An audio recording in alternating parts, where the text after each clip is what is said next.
Hello students, welcome back to the channel. आज फिर मैं एक नए चैप्टर साझेदारी का अवकाश ग्रहण के साथ आपके सामने हूं और हम शुरू करते हैं नए लाभ हानि अनुपात से कि जब कोई पार्टनर निवृत्ति लेता है, रिटायरमेंट लेता है, तो पीछे जो साझेदार बच जाते हैं उनका रेशो किस प्रकार से निकाला जाता है। जैसे फर्स्ट केस लेते हैं, ए बी सी 5, 4, 3 के रेशो के साझेदार है। मान लो सी रिटायरमेंट लेता है तो नया रेशो 5-4 हो जाएगा, बी लेता है तो 5-3 हो जाएगा, ए लेता है तो 4-3 होगा। अगर क्वेश्चन में रेशो के बारे में कुछ नहीं लिखा हुआ होता तो उस रिटायरमेंट के बाद जो साझेदार बच जाते हैं उनका जो रेशो रह जाता है वही उनका नया रेशो मान लिया जाता है। सेकंड केस 5-4-3 है। मान लो बी जा रहा है और इसके हिस्से को ए और सी ने 1:1 में लिया, तो पहले तो हमें यह निकालना है कि कितना लिया।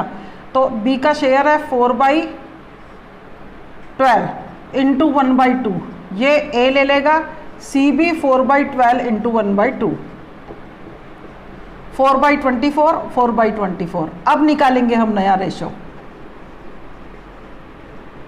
ए का पहले कितना था 5/12 और सी का था 3/12। इस बार प्लस करेंगे क्योंकि उनको ये हिस्सा मिला है, माइनस नहीं होता इसमें। एलसीएम लेकर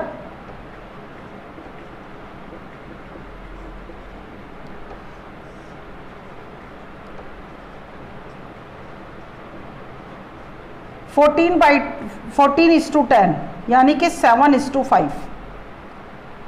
इसी जगह पर मैं आपको गेन रेशो भी निकालना बता देती हूँ। जब हम गुडविल का अकाउंटिंग करेंगे तो वहाँ पर हमें गेन रेशो की ज़रूरत पड़ेगी, तो वो कैसे निकालते हैं।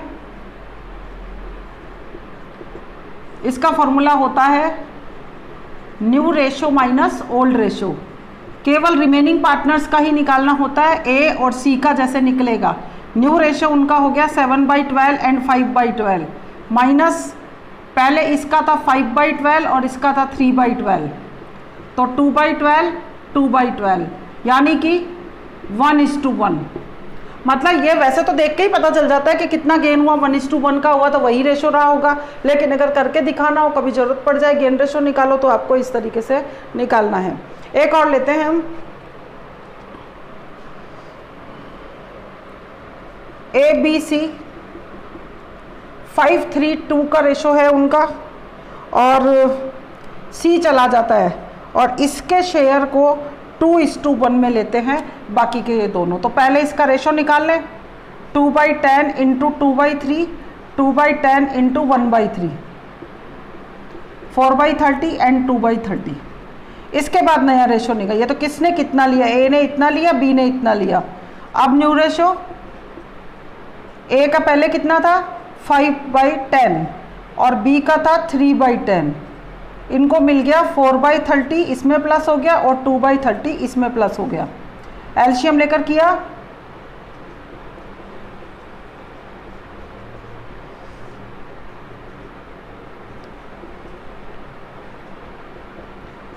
(19:11) ये आया। तो नया प्रॉफिट शेयरिंग रेशो में तो इतना ही है, कोई इसके रूल नहीं है। आप 2 बार उस लाइन को पढ़ेंगे तो आपको उसी के अंदर आंसर दिख जाएगा। उसी तरीके जैसा क्वेश्चन कहे वैसा ही हमें सॉल्व करना होता है। अब हम लेते हैं गुडविल का लेखा।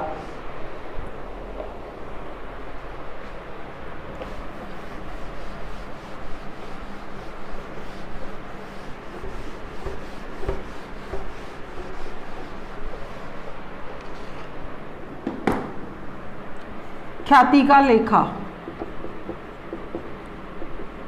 यह भी बहुत आसान है।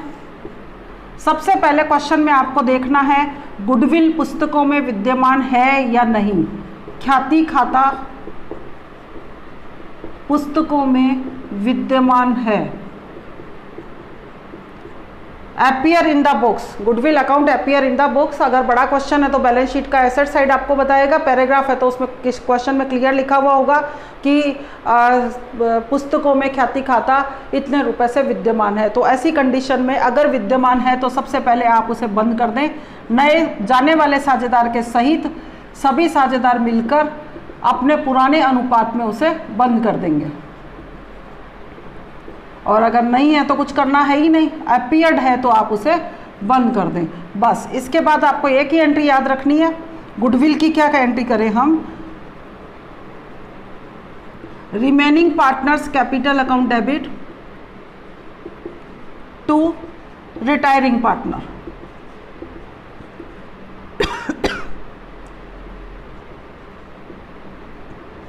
गेन रेशो, यहां पर रिटायरिंग पार्टनर के सामने उसका गुडविल का शेयर हो जाएगा जो जा रहा है उसका, और उस राशि को, उस अमाउंट को बचे हुए पार्टनर अपने गेन रेशो में बांट लेंगे। एक एग्जांपल से हम देखते हैं, ए बी सी पार्टनर है 1:1:1 के, और इसमें सी चला जाता है, तो और उस वक्त ख्याति का मूल्यांकन, गुडविल का वैल्यूशन 60,000 पे किया गया और 36,000 रुपये से पुस्तकों में ख्याति खाता विद्यमान है, मतलब goodwill appeared in the books ₹36,000।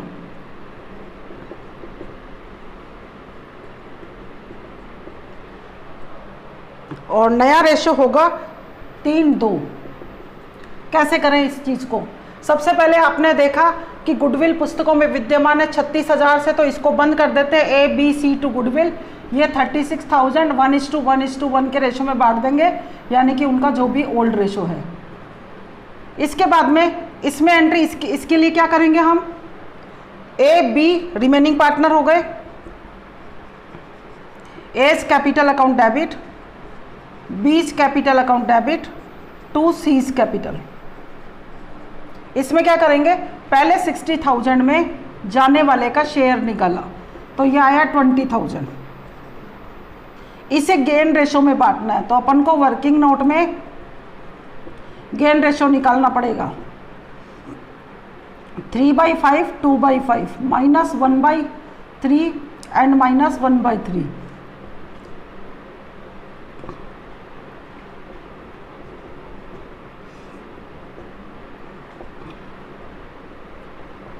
चार 4:1 आया, तो इस गुडविल की राशि को 20,000 को 4:1 में हम बांट देंगे, 16,000 और 4,000।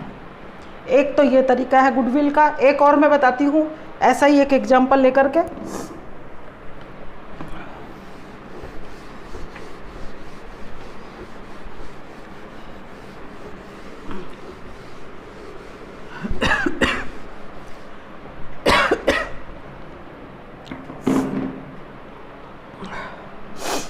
ए बी सी पार्टनर है, 3:2:1 का रेशो है, नया रेशो ए और बी का 1:2 है, सी जा रहा है छोड़ करके, और 60,000 पर वैल्यूशन हुआ है। कैसे करेंगे? सबसे पहले जाने वाले पार्टनर का शेयर निकाल लेते हैं, सी शेयर 60,000 इंटू 1/6 10,000 आया। इसके बाद निकाल लेते हैं गेन रेशो, क्योंकि अपीयर्ड तो है ही नहीं, तो उसकी तो कोई एंट्री होनी ही नहीं है, तो गेन रेशो पहले निकाल लेते हैं, ए का और बी का 1/3 और 2/3 -3/6 एंड -2/6।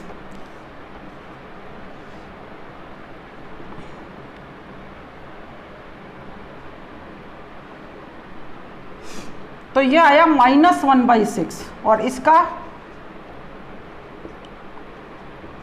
2/6। इसका मतलब एक ऑलरेडी माइनस में है, तो ऐसी कंडीशन में वैसे एंट्री हमें क्या करनी थी, यहाँ पर ए बी टू सी होनी चाहिए थी, पर जो माइनस में आया उसको भी क्रेडिट कर दिया जाएगा डेबिट की जगह पर, तो टू ए।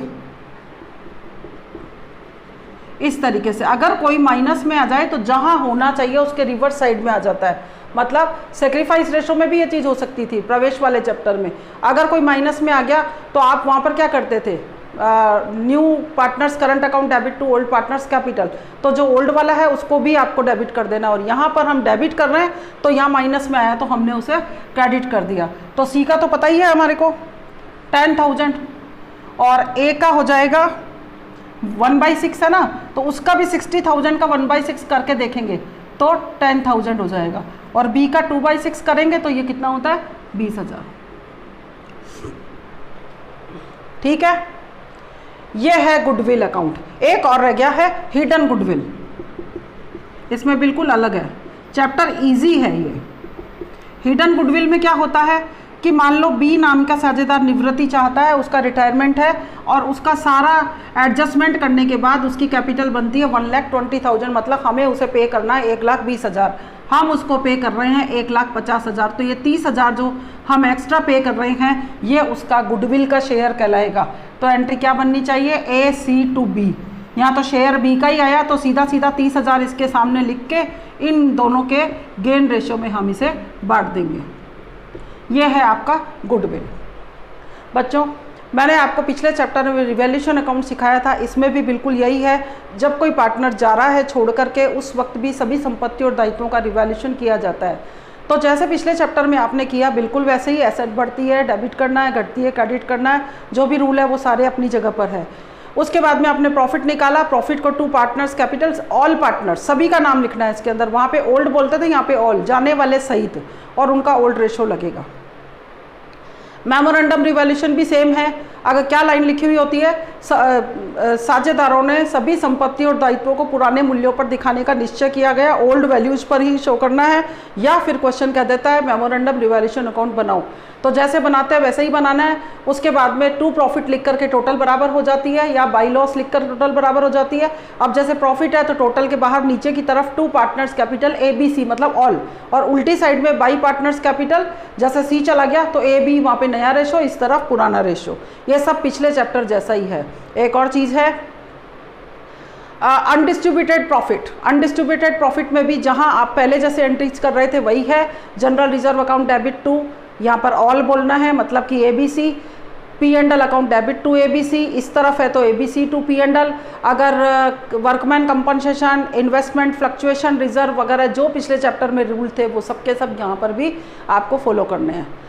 इसके बाद में अगर हम बड़े क्वेश्चन पे आते हैं तो आप सबसे पहले क्या बनाते हैं, revaluation account, then partners capital account.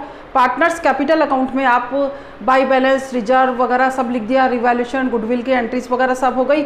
इसके बाद आप क्या करें, जो पार्टनर छोड़कर जा रहा है सबसे पहले उसके खाते को बंद करें, उसके अकाउंट को बंद करें।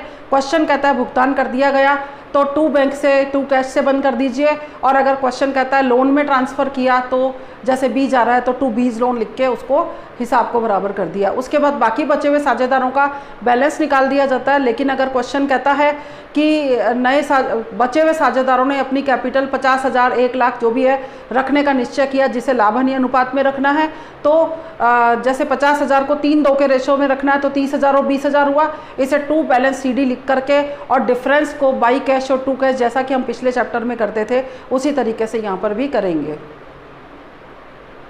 कैपिटल के 1-2 एडजस्टमेंट हम और देखते हैं, जिसमें जैसे आपको पार्टनर की कैपिटल तीनों का बैलेंस निकाल दिया और ये कहा जाता है कि साझेदारों ने अपने लाभ हानि अनुपात में पूंजी को रखने का निश्चय किया, कैपिटल को रखने का निश्चय किया। एग्जाम्पल से बताती हूँ मैं आपको। जैसे मान लो A की कैपिटल है 60,000, B की है 50,000, B की है 50,000 और C की है 40,000। A जाता है तो A का तो चला गया। अब इन दोनों की कैपिटल 50,000 और 40,000 है तो 90,000 हो गई टोटल मिला के, जिसको उन्होंने अपने प्रॉफिट शेयरिंग रेशो में रखने का निश्चय किया। रेशो था मान लो 5, 3 और 2, तो इनका रेशो कहलाएगा 3-2, तो इसको वो 3 और 2 के रेशो में रखेंगे। तो 90,000 इंटू 3/5, 90,000 इंटू 2/5 कितना हो जाएगा,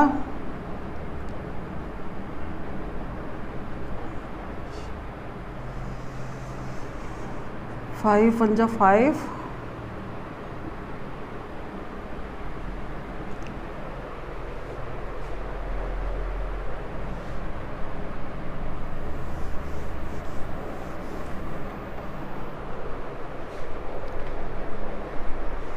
हाँ।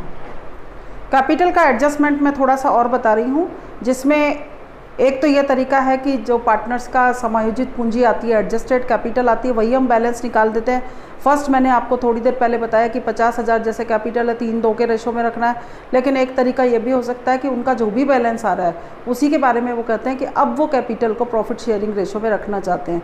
फॉर एग्ज़ाम्पल जैसे मान लीजिए ए की, बी की और सी की हमें कैपिटल दे रखी है 60,000, 40,000 एंड 50,000 एंड 40,000। ए चला जाता है तो ये तो गया। अब इन दोनों की कैपिटल जो भी है समायोजित पूंजी तो ये है, वो कहता है इस कैपिटल को अब प्रॉफिट शेयरिंग रेशो में रख लिया जाए, और प्रॉफिट शेयरिंग रेशो है 5, 3 और 2। ए के जाने के बाद 3, 2 रह जाएगा। तो बी का और सी का हम इस 90,000 को 3/5 और 2/, नया रेशो कहलाएगा 3:2 एंड 90,000 इंटू 2/5। इसको निकाल लेते हैं। 36,000 तो नीचे का आया और 54,000 ऊपर आया, ये उनकी कैपिटल होगी। तो जैसे उसकी 50,000 है और होनी कितनी चाहिए 54,000, तो उसे कैश लाके देनी पड़ेगी। Cash account debit to B's capital, ये छोटे क्वेश्चंस में भी आ सकता है, तो आपको इसी तरीके से सॉल्व करना है। और इसकी 40,000 लगी हुई है, होनी 36 चाहिए, ये निकाल के ले जाएगा C's capital account debit to cash, ये निकाल लेगा 4,000 रुपये। और अगर पार्टनर्स कैपिटल अकाउंट बना रहे हैं तो वहाँ पे टू बैलेंस CD इतना लिख के डिफरेंस जिधर भी आ रहा हो उधर बाई कैश या टू कैश आ जाएगा। ठीक है। एक और तरीका और है कैपिटल के बारे में, जिसमें आपको ये कहा जाता है कि आपको पीछे कैश इन हैंड भी रखना है, उसका जो पार्टनर जा रहा है उसका पेमेंट देने के बाद में आपके पास इतने रुपए तो बचने ही चाहिए। इस तरह का कुछ भी क्वेश्चन होता है तो किस तरीके से करना चाहिए, जैसे कि ABC का रेशो है 3:1 और इनकी कैपिटल दे रखी है 30,000, 40,000 और 30,000। कैश इन हैंड दे रखा है, ओपनिंग बैलेंस जो है वो 20,000 है और क्वेश्चन कहता है कि 10,000 का कैश हमें रखना है, कैश रखना है पेमेंट करने के बाद। जो पार्टनर जा रहा है उसका पेमेंट करने के बाद, सी जा रहा है मान लो, तो सी का पेमेंट करने के बाद में हमारे पास इतने रुपए तो बचने ही चाहिए। तो कैपिटल कैसे निकाली जाती है, इसका सही तरीका यह है, total of adjusted capital plus cash in hand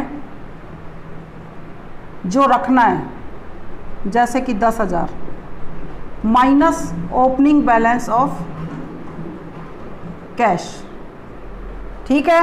तो ऐसी कंडीशन में किस तरीके से आएगा ये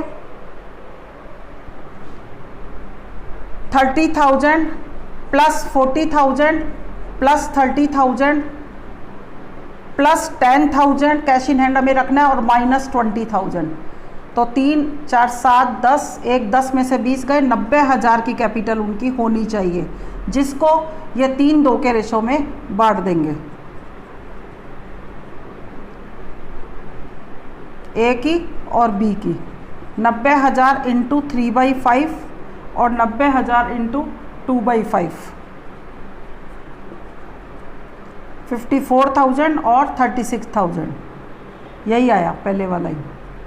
अब कैपिटल ए की कितनी है 30,000, तो इसको और लाके देनी पड़ेगी, और बी की कितनी है 40,000, होनी 36 ही चाहिए, तो ये निकाल ले जाएगा। इसी तरीके की एंट्री बनेगी। तो ये है कैपिटल का एडजस्टमेंट। एक और अकाउंट हम लेते हैं लोन अकाउंट। जब आप पार्टनर के अकाउंट, जो पार्टनर जा रहा है उसको अगर कैश पेमेंट कर देते हैं तो ठीक ही है, लेकिन अगर कैश पेमेंट हम नहीं कर पाते और उसे लोन अकाउंट में डाल देते हैं तो ऐसी स्थिति में आपसे छोटे क्वेश्चंस में आता है ज़्यादातर कि पार्टनर का लोन अकाउंट बनाइए। जैसे बी नाम के पार्टनर को हमने उसको 80,000 रुपये देने हैं, कैश पेमेंट हमने नहीं किया और इस पैसे को 4 इक्वल इंस्टॉलमेंट में हम पे करेंगे विद 10% इंटरेस्ट। तो लोन अकाउंट कैसे बनेगा, बीज लोन अकाउंट, लेजर परफॉर्मा बन जाएगा।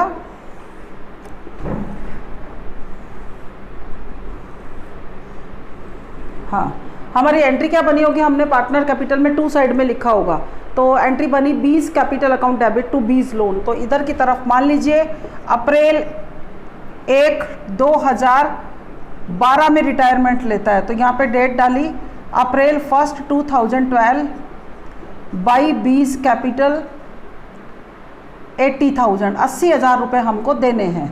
अब हम पहली इंस्टॉलमेंट कब देंगे? 31 मार्च 2013 को, तो 1 साल का इंटरेस्ट लग जाएगा, 10% हो जाएगा 8,000। Interest on loan account debit to loan, ये एंट्री इसकी होती है। तो March 31 2013 by interest on loan, इतना नहीं लिखना, लोन तो ऊपर लिखा हुआ है, ये बाई इंटरेस्ट लिखेंगे तो भी चलेगा। तो ये हो गया 8,000। तो हम पे कितना करेंगे? लोन टू कैश, एंट्री तो ये बनेगी। इसी डेट को मार्च 31 को टू कैश या टू बैंक लिख देंगे। 25,000 की एक इंस्टॉलमेंट, सॉरी 20,000 की एक इंस्टॉलमेंट बनी, 80,000 को डिवाइड किया 4 से, तो 20,000 की तो ये इंस्टॉलमेंट प्लस आपको इंटरेस्ट भी देना है, तो 28,000 का पेमेंट हम करेंगे इसी तारीख को, क्योंकि अगला पेमेंट हम देंगे मार्च 31 2014 को, तो इसलिए टू बैलेंस CD, यहाँ पर बैलेंस निकाल लेंगे, 60,000 आएगा। टोटल इक्वल कर दिया। इसके बाद में अप्रैल 1 2013 को नीचे लाए, बाई बैलेंस BD 60,000। अब वापस सेम ऊपर जैसा ही मार्च 31 2014 साल खत्म हुआ, बाई इंटरेस्ट 60,000 के ऊपर 10% 6,000, और इसी दिन हम पे कर देते हैं टू कैश 20,000 प्लस 6,000 26,000। मार्च 31 2014 इसी तारीख को बैलेंस निकाल लिया। अब की बार आया 40,000। इसके बाद टोटल इक्वल कर देंगे हम 66,000। इस तरह 4 इंस्टॉलमेंट का आपको करना है पूरा। अप्रैल 1 2014 बाई बैलेंस BD 40,000, अब इंटरेस्ट इस पे लगेगा 40,000 पे, मार्च 31 2015 बाई इंटरेस्ट 4,000 हो गया, 40,000 का 10%। To cash 20,000 plus 4,000 24,000। To balance CD 20,000। 1 साल और बचा है, इसको और हम कर लेते हैं।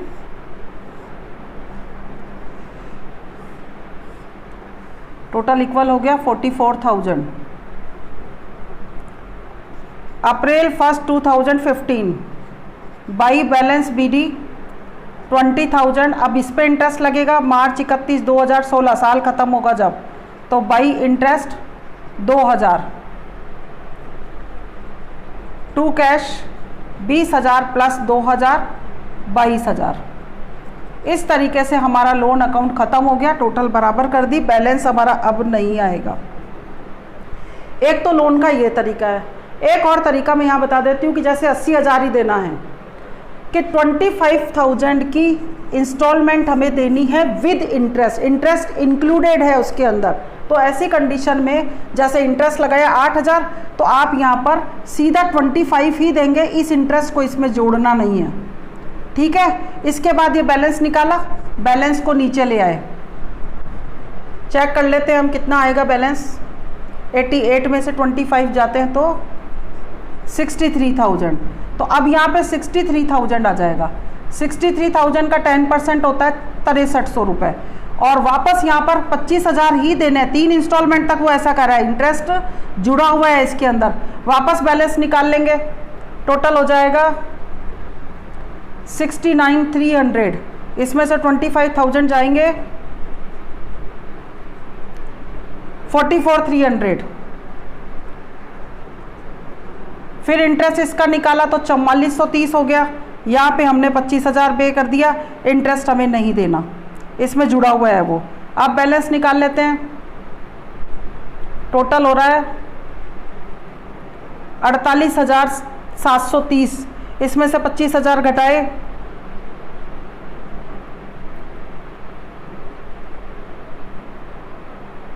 23,730। लास्ट में वो कहता है आखिरी जो इंस्टॉलमेंट है इसका ब्याज निकाल लेते हैं, और लास्ट में वो कहता है कि जो भी बकाया बैलेंस है वो हमने पूरा कंप्लीट कर दिया। तो हम इसको जोड़ करके जो भी आएगा वो यहाँ पर लिख देंगे। 26,103। इस तरीके से भी किया जा सकता है, मतलब कि इंटरेस्ट जुड़ा हुआ हो तो आपको नहीं जोड़ना, और अगर क्वेश्चन अलग से कहता है इंटरेस्ट के लिए तो आप उसको अलग से इंटरेस्ट लगाएंगे। अगले वीडियो में हम मिलते हैं अगले टॉपिक के साथ में। आई होप कि आप सबको ये वीडियो पसंद आ रहा होगा। प्लीज़ अगर आपको पसंद आ रहा है तो आप इसे शेयर, सब्सक्राइब एंड लाइक ज़रूर करिए। ज़्यादा से ज़्यादा बच्चों तक इसे पहुंचाइए प्लीज़। Thank you.